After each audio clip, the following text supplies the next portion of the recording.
Hello, YouTube. I wanted to make a quick sort of what's going on video just for you guys because almost all my videos are streamed and then I just, archive them over to YouTube and I want to create a video just for you all.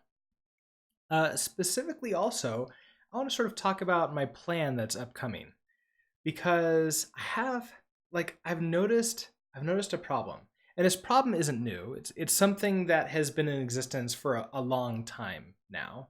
And specifically, this is about business and the relationship that businesses often have between different departments, specifically many of the departments and the technology department. So I guess before I get into that, let me talk about like my history with work.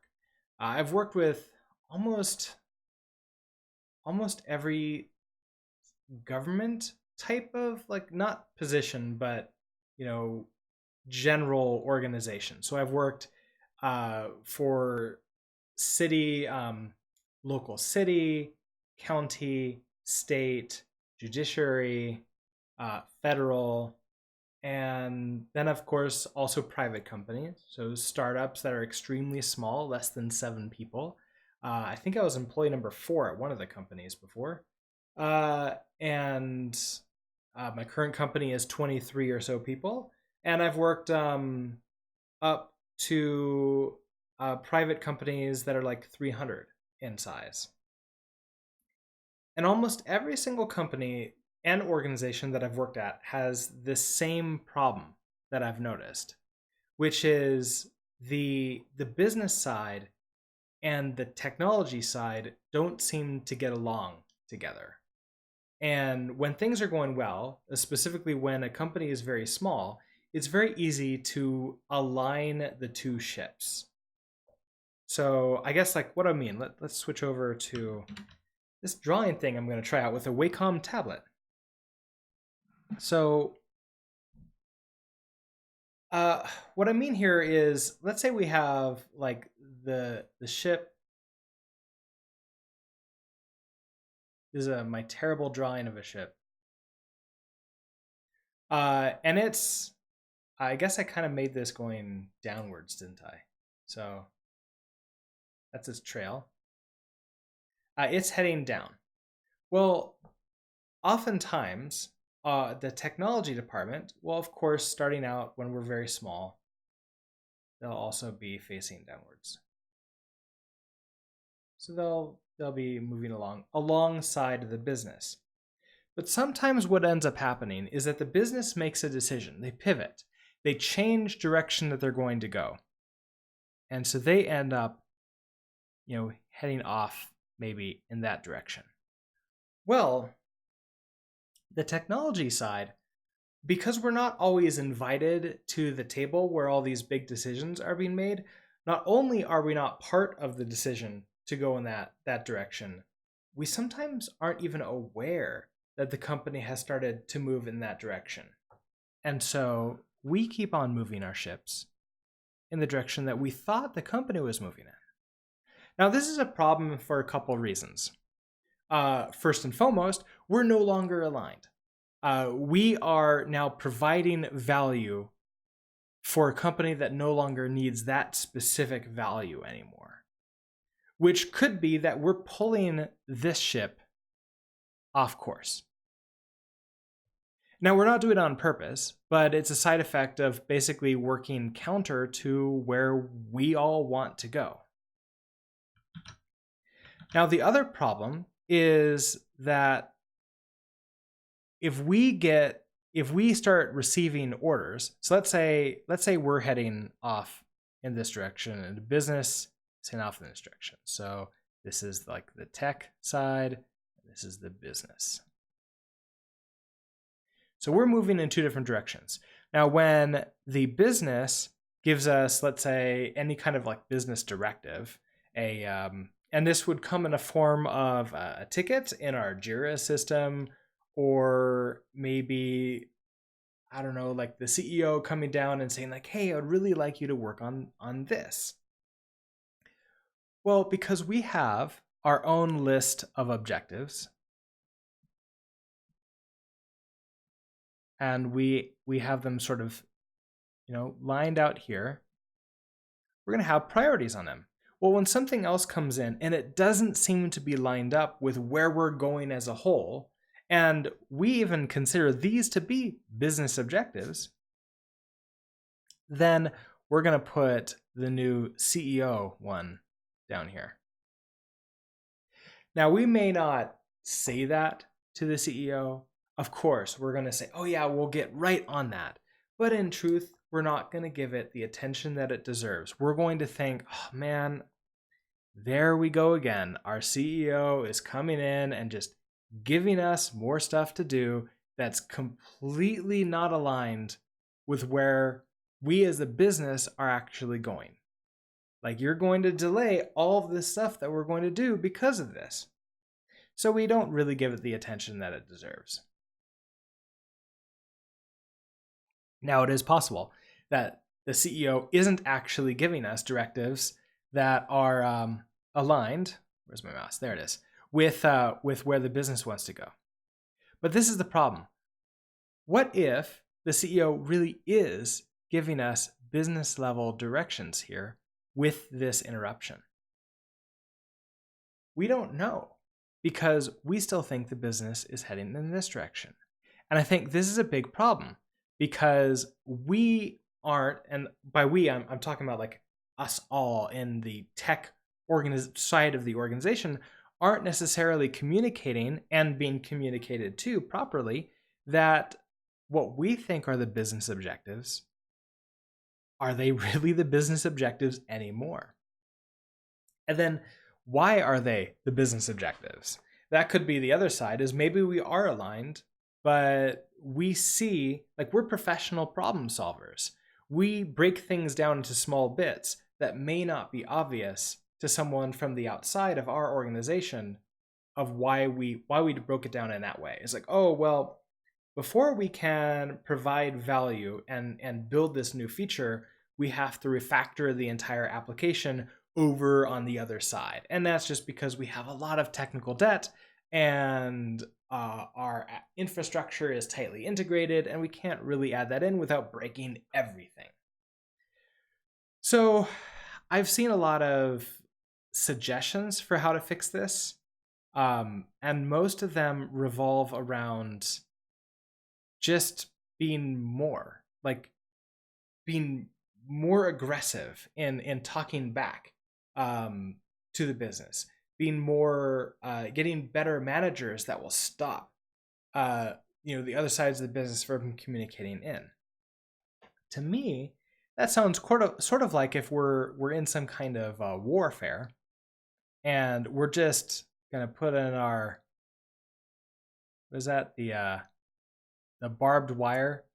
I don't remember what those things are called when you put them on the ground like that.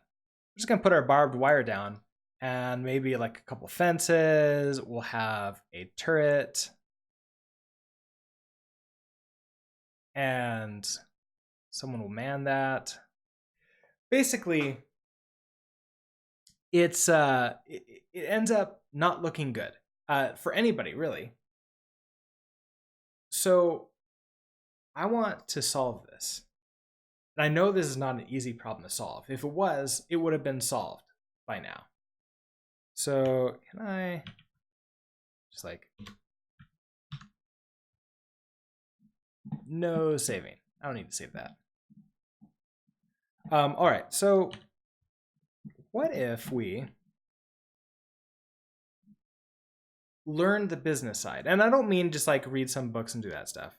And I think that a lot of people are trying to do this, but I also notice that there's not very many people like communicating that back, outside of maybe like get rich quick schemes almost, or like, here's this one part of the business you want to learn. So I want to learn like a whole, what is the right word for that? It's a whole, when you're looking at a holistic view of the entire business.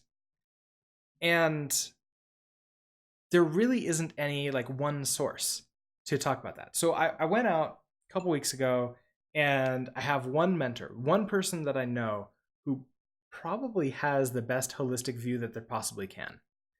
He has multiple degrees in business, but he also has a degree in engineering. He well, he's a software developer. He's a teacher, an instructor.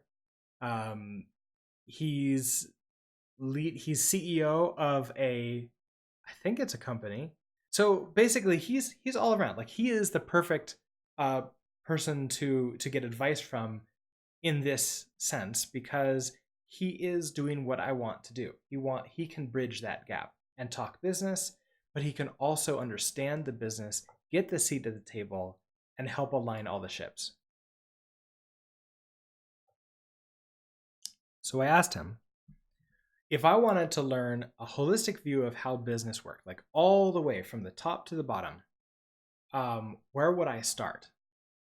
And he told me he gave me a metaphor for how business works, and then use that metaphor for the start. So let's go over the metaphor first before I tell you exactly where we're going to start. But I think it's going to become obvious in the metaphor. The businesses, and when we talk businesses, we also often just like put product in there too, because like whatever product or service that is the core of the business. If we don't have some service, some value for the customer, then there is no business. And I mean, to be honest, that's the reason why I would go into business, to provide value. Making money off of it is not the primary goal. To me, it's going to be a metric of am I providing value properly? So I guess like that's how I'm going to think about this. So let's say that we're going to start with this big, I'm in select mode. I need a big, let's do a rectangle like this. We'll do like a big piece of wood here. So if we start out with something like this,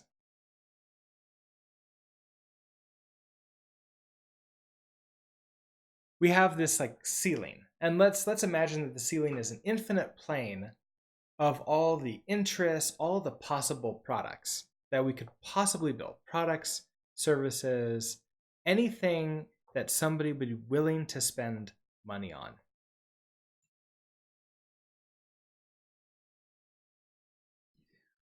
A business, therefore, would be securing an eye bolt somewhere.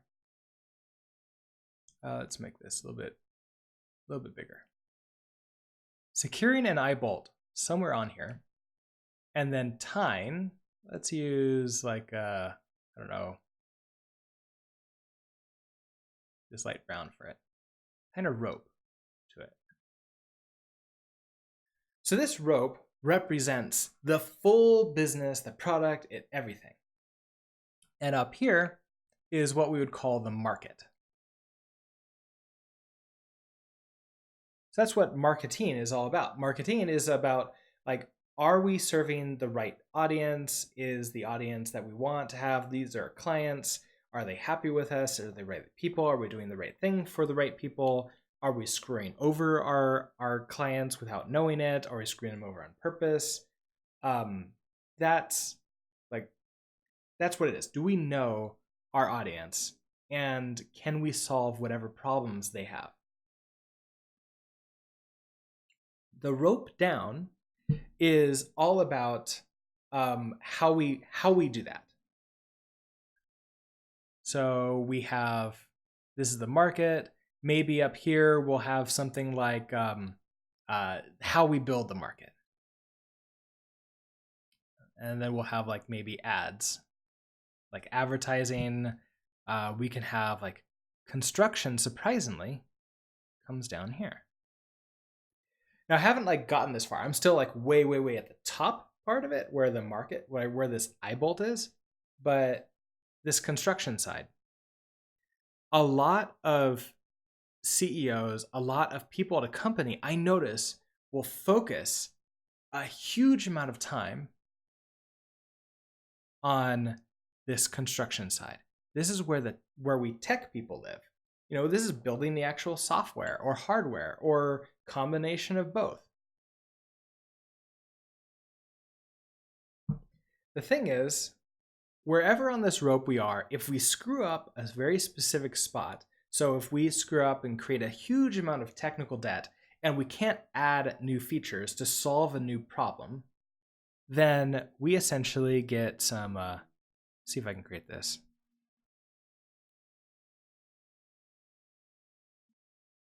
Pair of scissors here. And that will just come and snip right there. Now what happens is this line now is free fall. Nothing below it matters anymore. It's as if I just erased it. Should get a bigger eraser. So, okay, that's great. We know that if there's a problem anywhere, it's going to cause the line to be cut. We might as well not work on whatever comes next in construction of the business until we solve this problem.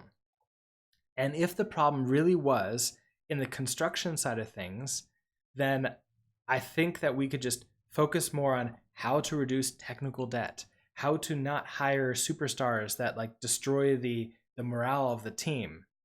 I see tons of those articles around, which leads me to believe that a lot of people are focusing here on the construction side. But even as just an individual contributor, and I'm now as a director, I'm now like slightly higher up and I'm seeing a little bit more. I'm noticing that there are problems